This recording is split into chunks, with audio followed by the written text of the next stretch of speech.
This is E&P Reports, a vodcast from Editor and Publisher magazine, the authoritative voice of news media since 1884, serving newspapers, broadcast, digital, and all forms of news publishing. And greetings once again, Mike Blinder, publisher, E&P Magazine. As always, we urge you, if you're listening on any podcast platform, to follow us. Watching on our YouTube channel, subscribe button below me. There is a bell to the right. Smash the first thing, ring the second, or whatever your preference, and you'll get an update each and every time we upload a new episode of this weekly vodcast series dedicated to the news publishing industry, E&P Reports. I have someone who I've been following, Dan Shelley, on our program. Dan, welcome. It's so great to have you. Thanks, Mike. It's great that you invited me, and I'm happy to be here. Dan, for 7 years, you've been the president and CEO at the Radio Television Digital News Association, RTDNA. I remember you as the RTNDA, but you switched over in 2009. You spent a year as SVP Digital at iHeart. This very program appears on the iHeart network, FYI. Radio One, 6 years, SVP Interactive. Digital Director Media, WCBS. You're a nerd, just like me, right? I mean, yeah, I've done radio, television, digital, news, programming, sales, general management. I've pretty much done it all. I am excited because as one old radio guy to another, we're going to chat about your association, where you guys are at in this ever-changing, very volatile, disruptive news media landscape, and we'll do that on the backside of this message. This episode of E&P Reports is exclusively sponsored by Blocks Digital, formerly Town News. Even though the name has changed, their commitment to the media industry is as strong as ever. Blocks Digital is now even better positioned to deliver integrated solutions like content management, audience development, advertising revenue, video management, and more.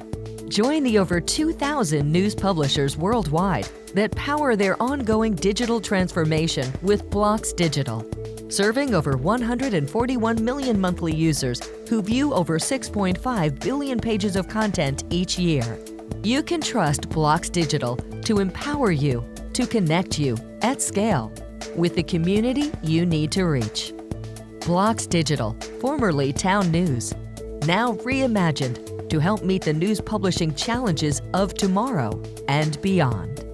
Learn more at blocksdigital.com. Okay, so Dan, the first thing I want to talk about is your advocacy, okay? And where you are compared to the advocacy that we publish a lot of stories on and work hard on at E&P, supporting the various associations out there. You're really big into cameras in the courtroom. Am I right? When I went to your site, there's a lot of stuff on that. Is that your number one challenge right now? I would say it's among the top challenges, certainly.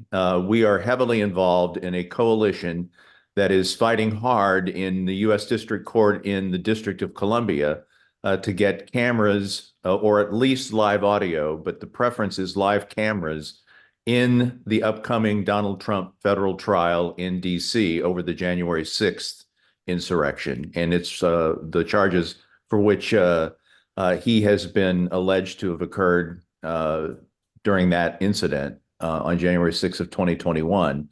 But we have been an advocate for decades for cameras in the courtroom. In fact, it was when we were still RTNDA in the year 2000, my predecessor as president of RTNDA, Barbara Cochran, was able to convince then Chief Justice William Rehnquist in the year 2000 to release same-day audio recordings of Trump. I have Trump on the brain. Talking about cameras, of Bush versus the Palm Beach County Canvassing Board in Florida, which is the U.S. Supreme Court case in December of 2000 that decided that year's presidential election. So it was our association that was first to compel the U.S. Supreme Court to allow then same-day audio release of oral arguments. Now, Chief Justice Roberts has continued that in the Supreme Court with live audio streaming. And we're pushing for that in other federal courts, most especially the upcoming Trump trial in DC. And of course, that benefits all news publishers because then they could put live feeds on web pages as well. I mean, everything pretty much is digital now in so many different ways. So you're actually lobbying a very important issue that would benefit all newsrooms. Do you agree? I mean, of any Oh, absolutely. Yeah. Absolutely. And the digital in our name includes a number of newspapers, which, as you rightly point out, publish a lot of video, a lot of multi-platform offerings that we advocate on behalf of, just as we do for radio and television stations. Where are you on big tech compensation? And if I may just do a little preamble, big tech comp reminds me of when I used to be a DJ program director, like in Ithaca, New York, WTKO. This was 81, 82. And I had a news team there, by the way, but I remember we had to write down every record we played on these sheets to ASCAP and BMI to compensate the composers of these songs. This goes back, by the way, as you likely know, to the days of piano rolls. When music was just sheet music, that's what was coming out of the Brill Building back on Broadway in New York City. The sheet music producers resented the piano rolls playing their music without compensating them. And then they went to court. The piano roll company said, "Wait, we're just helping amplify their songs. They'll sell more sheet music." And no, copyright went down back in the 1800s to this day that will support a composer of like a one-hit wonder, a song where the band didn't make a dime. You and I both know the news that's generated out of the newsrooms today has made Google very rich. Canada just caved. Google caved in Canada on the $100 million Canadian Online News Act, where now $100 million will be distributed not just to print newsrooms, but broadcast as well. I didn't see a lot of stuff on your page advocating for compensation for news monetization. Are you behind that, Bill? You're letting like the NAB handle that? We're very much behind that. And we've had meetings within the past year with its chief sponsor, Senator Klobuchar of Minnesota, and others. The Journalism Competition and Preservation Act is what you're talking about, right? Or JCPA. It would create a one-time limited safe harbor against antitrust laws to allow companies that run local newsrooms across the country to form together and negotiate with big tech, Meta, Google, etc., to be compensated for the work that appears on their search engines and their sites. And you're right, the first country to do it was Australia, then Canada. The bill came close in the last congressional session. In December, yeah. Yeah, didn't quite make it. There was an attempt to attach it to the Must-Pass Defense Authorization Act, and it was scuttled at the last minute. And there are efforts underway as we speak to find some way in this volatile Congress to get the JCPA introduced in some form, probably attached to another bill, probably a must-pass bill, to see if it can happen. But yes, we're very much supporters of the Journalism Competition and Preservation Act. How about on state levels now? I mean, the word that we report on constantly is sustainable. I mean, how do you have a sustainable journalism entity in a community when so much has just been disrupted over time with the advertising revenues we take in?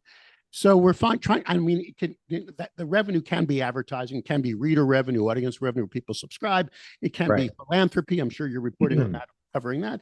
Could be holding a tin cup in front of the building. But any way you look at it now, on state levels, there are now bills, like one just got introduced in Illinois, allowing for the state to help journalistic entities so we continue to exist. Are you lobbying on those as well and working hard in certain states like California and Illinois? California, Illinois, New Jersey. Yes, New Jersey, right. We have worked mostly behind the scenes to help local journalism entities push for those bills with appropriate safeguards. Because if you take money from the state, you've got to make sure that there are pretty sturdy editorial walls there, so that the state, while they're providing you with grant money or however they formulate the the offering. If they're providing you with money, you can't let them expect preferential coverage, Of course. right? Constitutionally, we're supposed to be a free and unfettered press, right? Which is Right. a major issue. All right. Well, that brings up the next topic. Recently on this show, I had Mickey Osterreicher, the general counsel for the National Press Photographers Association, NPPA. And yes, they have been advocating with you on cameras in the courtroom. But Mickey, you may or may not know, is also an auxiliary sheriff in his hometown. And he spends a lot of time training police forces on how to deal with First Amendment, but he also trains us on how to deal with police forces. And he has brought up topics with us in conversations about defining who a journalist is, so the police know who to keep in or out of a rope line. I mean, in the old days, we used to show up with big cameras, right? And big, microphones, and the police kind of knew who a journalist was. When we're talking about compensation, how do you define journalism? Is that an issue that kind of gets discussed in meetings at your organization, and how we can? It does. And, in some ways we have to walk a fine line because we don't want to define who is and who isn't a journalist. We sure as hell don't want the government defining who is and who isn't a journalist. But we recognize that there are good actors out there who claim they are journalists with their cell phones or other recording devices, and there are bad actors. And, one of the big issues that we're involved in our advocacy work is the right to record police. While most of the federal appeals court circuits in the country, a slim majority of them have said that citizens do have a right lawfully to record the activities of police officers in public spaces. The other remaining circuit courts of appeal have yet to rule on that. So you have a patchwork system across the country where there are rules in place in some areas, no rules in other areas. In our mind, there's no question that citizens have a constitutional right to record police. Look at what happened to George Floyd. We would never know the true story of George Floyd if a 17-year-old teenage girl named Darnella Fraser had not used her cell phone to record what Derek Chauvin did to George Floyd. The world would have never seen that, because the news release the Minneapolis Police Department put out the next day made it sound like a benign medical emergency during a routine arrest. So to your question, who is and who isn't a journalist, I'm not going to define that because I don't think it's our place to define that.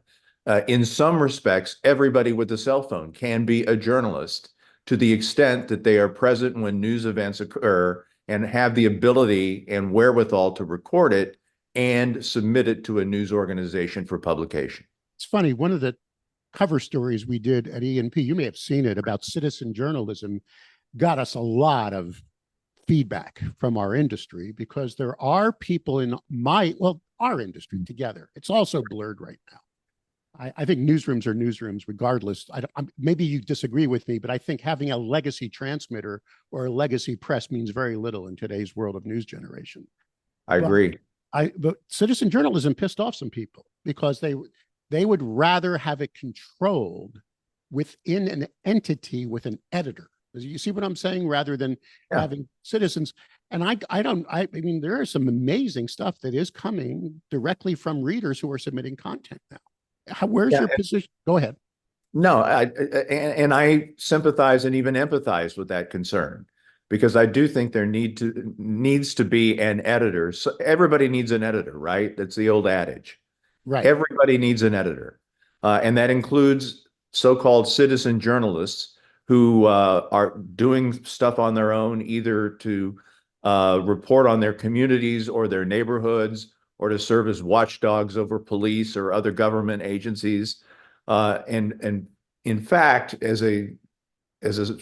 just a small tangent here, some of the most important right to record police cases that have gone through the courts, the federal court system, haven't come at the behest of journalists who are requesting the right to record police, but have come because citizen journalists have filed lawsuits that have led to positive outcomes for everyone, including journalists' right to record police.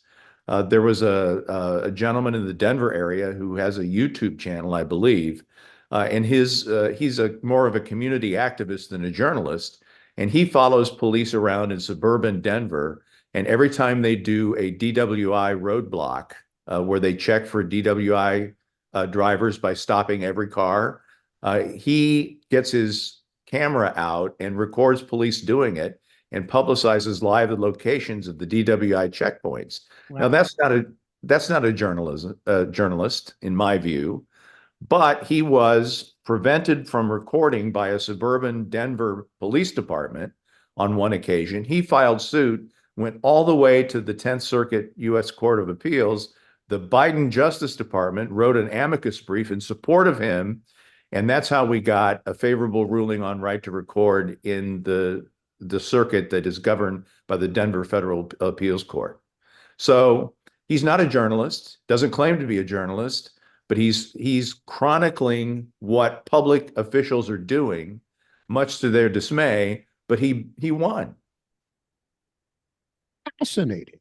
So there's two sides to this coin that, especially when it comes to the news being generated from phones or small cameras, where you can see both sides of the argument. And your position then is not to ever license journalism, but No. simply, but which some people believe is important now, but self-policing that licensing, not having a government do it. Your position in your association is just, it's all good as long as it's edited before it is played, or it's just all good, period? Our position is we are unabashed supporters of the right to a free press as enshrined in the U.S. Constitution. Okay. Journalists are the only profession specifically referenced in the United States Constitution. And that's for a reason. Our founding fathers, as much as they disdained news coverage, in many cases, they said quite clearly that they would rather live in a society with a cantankerous press than a society with no press at all.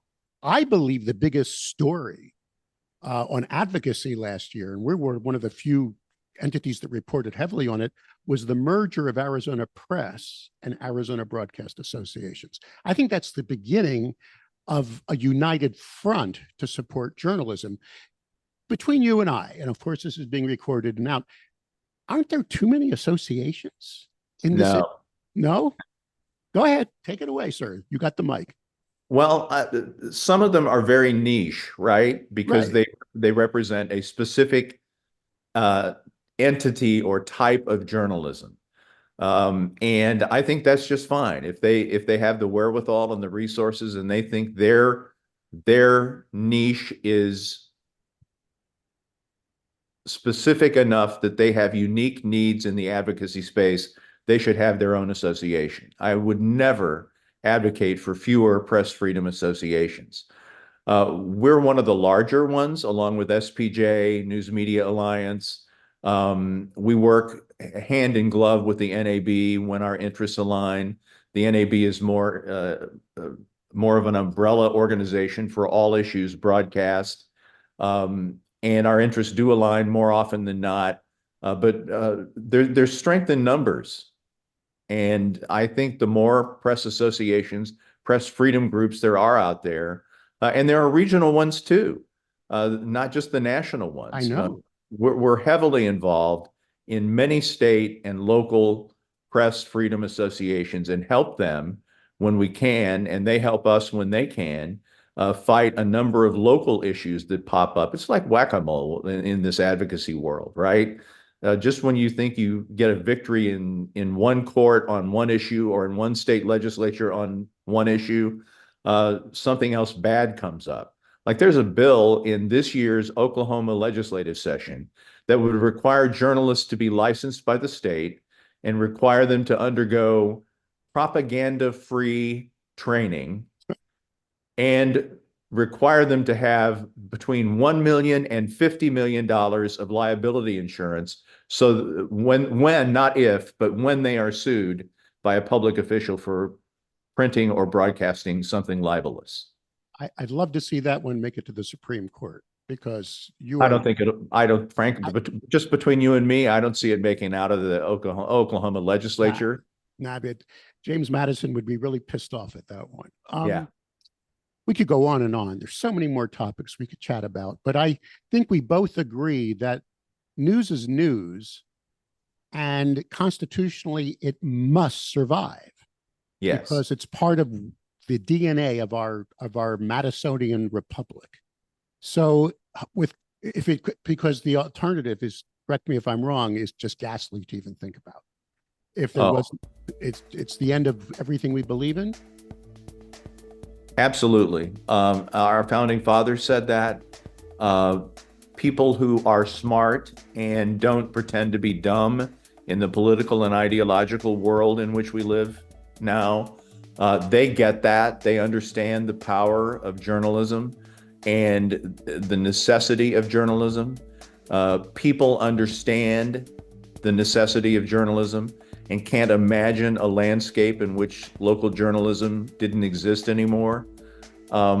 So, despite all the bluster and blow that we hear from some politicians, fake news and enemy of the people, and despite well, that's not new. No, it's not new. And despite back in time, hundreds of years. I know. And despite the unfortunately increasing number of physical threats to journalists in their local communities, it will continue to go on and thrive because it has to. There is no alternative. Our society will not survive. Our constitutional republic will not survive without a thriving, healthy, robust journalism industry.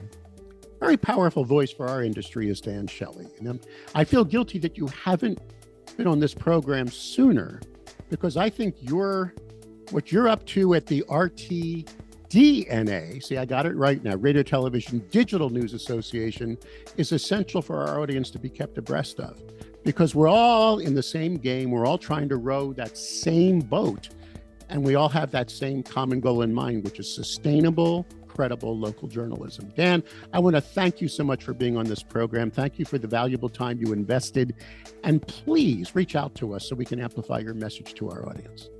Thank you so much. I appreciate it.